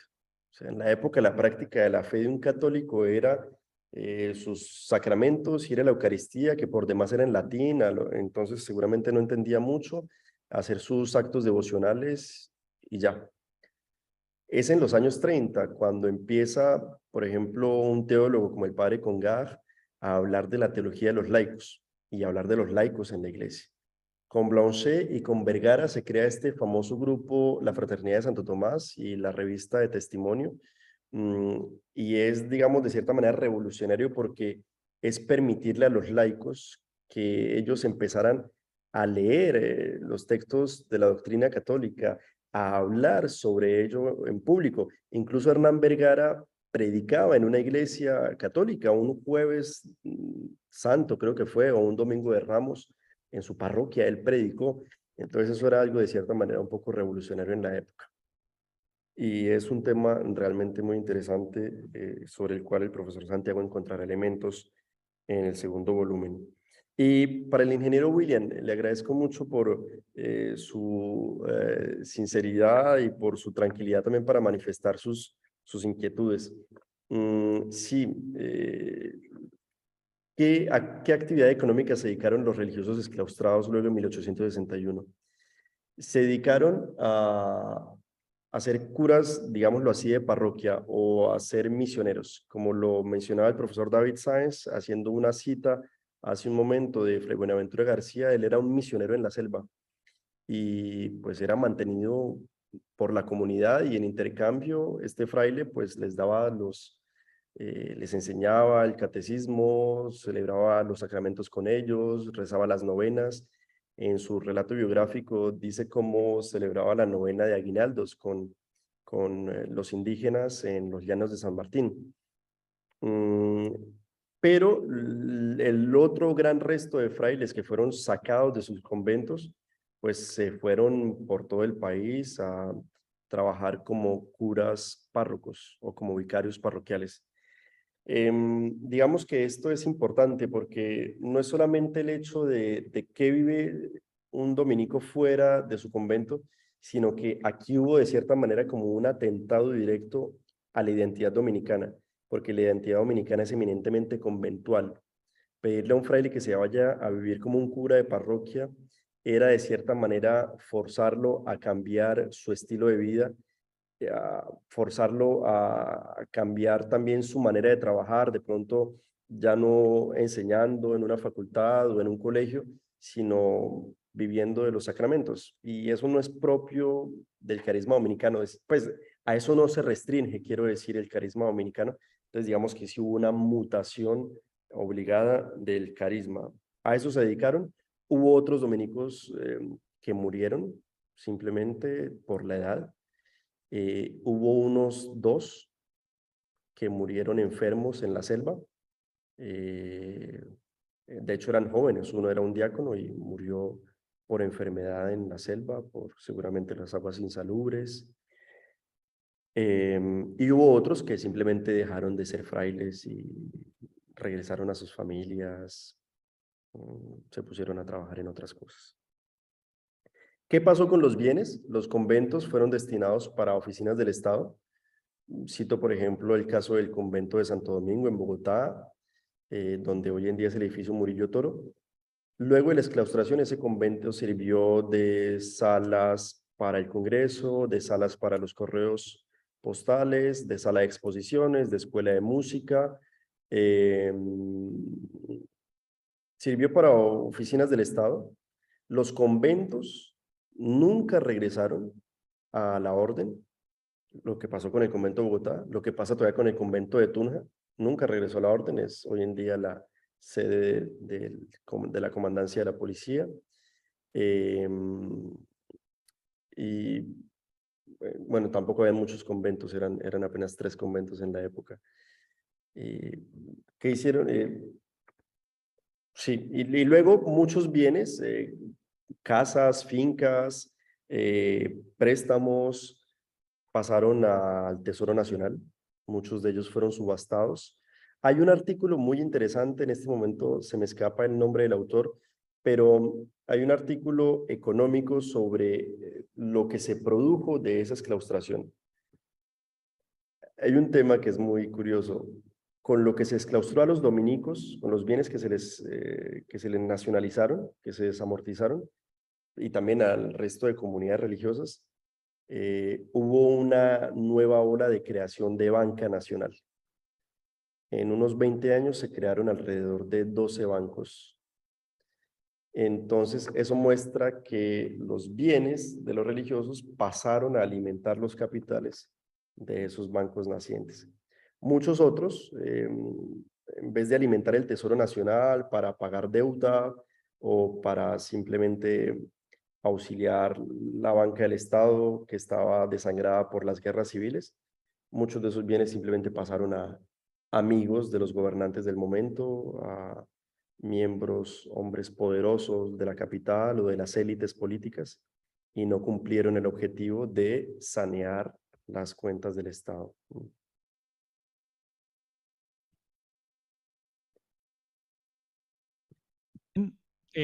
Digamos que para pensar el tema, yo creo que podríamos recordar que es algo que también corresponde a un fenómeno global. O sea, no solamente esto sucedió en Colombia, sino muchas órdenes religiosas vivieron situaciones muy parecidas en el mundo, porque es un fenómeno propio de la época de la modernidad. O sea, para que no creamos que es solamente una cuestión colombiana y que pasó aquí. De hecho, yo creo que ustedes en literatura han leído muchas veces que a veces se hablaba de la expulsión de los jesuitas.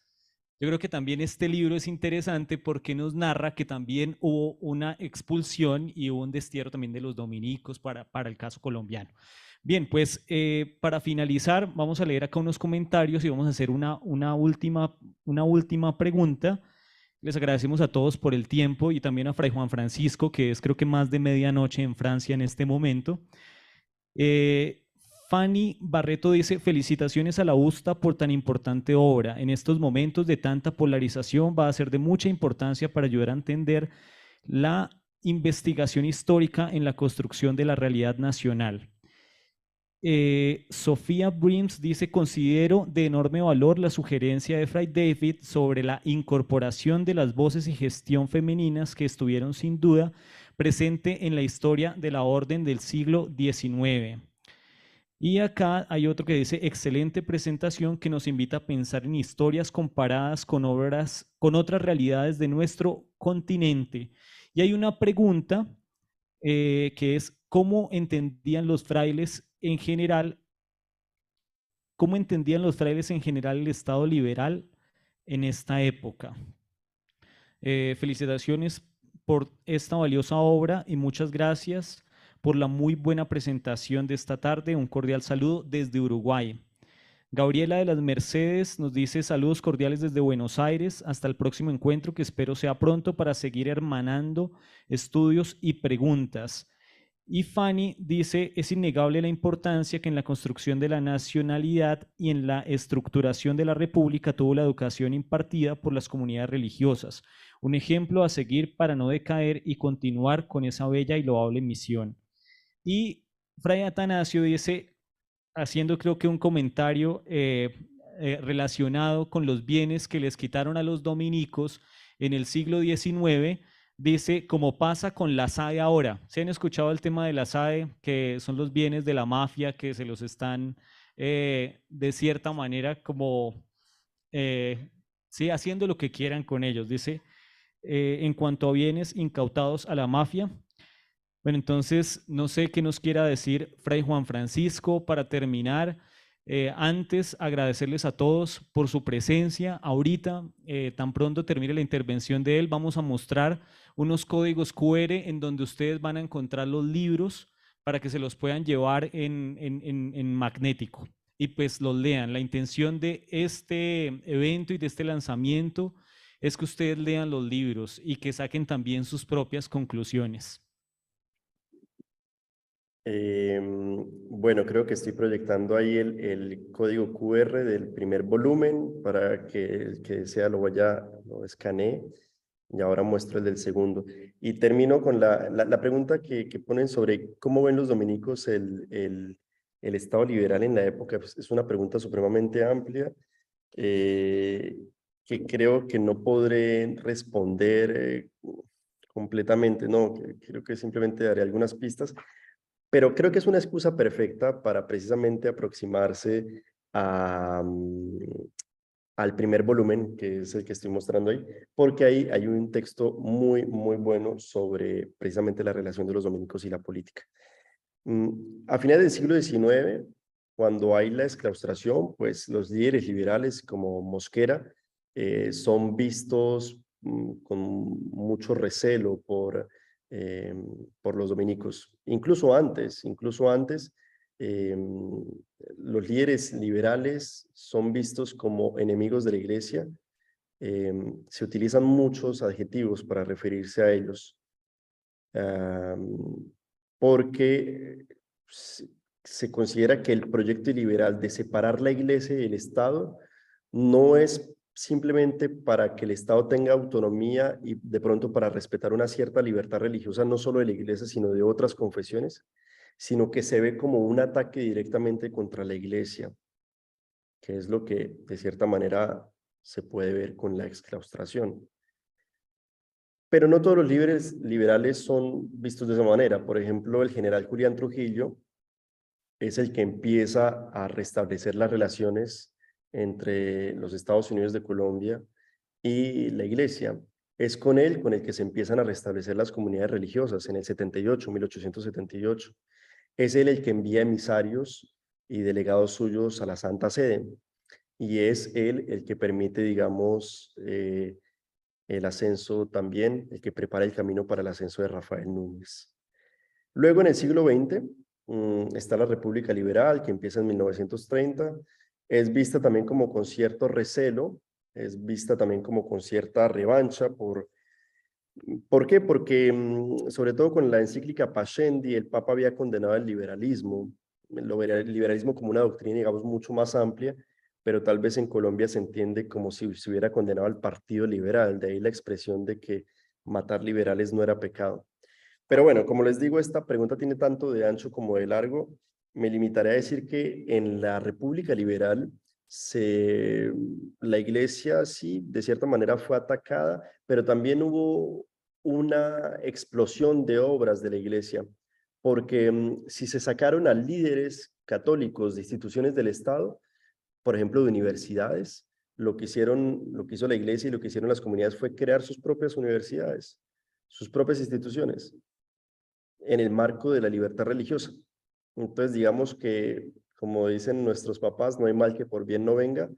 De cara a esta situación, digamos, un poco hostil por parte del Estado, que era, digamos, normalizado en un régimen de modernidad, pues también hubo, digamos, se sacaron ciertas ventajas. Y ahí está el código QR del segundo volumen, que también lo pueden escanear y que también lo pueden descargar. Le agradezco mucho al profesor David Sáenz de haber moderado este encuentro, le agradezco mucho a Jimena Ariza y le agradezco mucho a todas las personas que participaron presencial o virtualmente de este encuentro. Gracias por su paciencia, gracias por su interés. No duden en acercarse a estos libros y bueno, también espero que podamos cruzarnos de nuevo pronto para volver a intercambiar sobre estos temas que nos apasionan más a unos que a otros, pero que seguramente tienen de pronto algo útil para todos.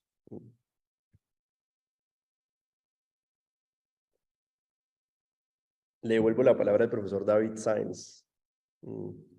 Muchas gracias por acompañarnos. Que tengan una feliz noche. Gracias. Gracias.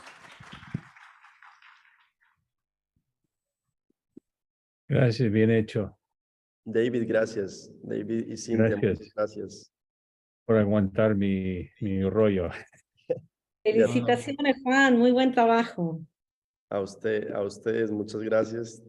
Bien Tenemos hecho. hermanas dominicas que los quieren saludar. ¿Así? Sí, esperen un momento. ¿Hay unas hermanas dominicas? Bueno, muchísimas gracias. De verdad ha sido un evento de mucha altura.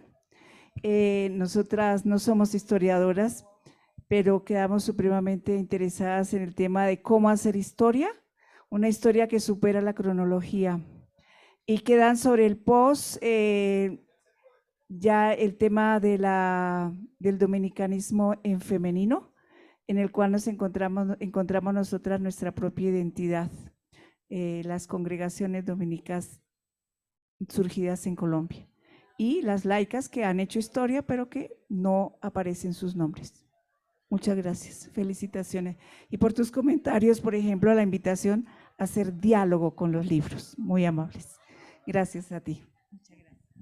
Muchas gracias. Muchas gracias, hermanas, por haber venido a acompañarnos hoy. Y ya saben, entonces pueden descargar el libro para que lo puedan replicar allá con toda la comunidad.